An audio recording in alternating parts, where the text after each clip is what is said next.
Good day, Lasher. My name is Laika Ramo Ginsani, and today I will present my financial budget for the month of November 2025. Estimated personal income is my monthly allowance.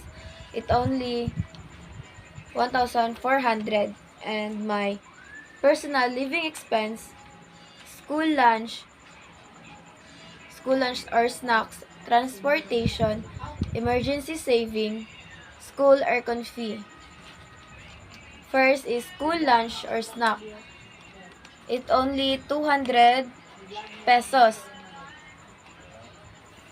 And for transportation is only 500 pesos because I estimated it because sometimes we have practice, so the pamasahe is cost high.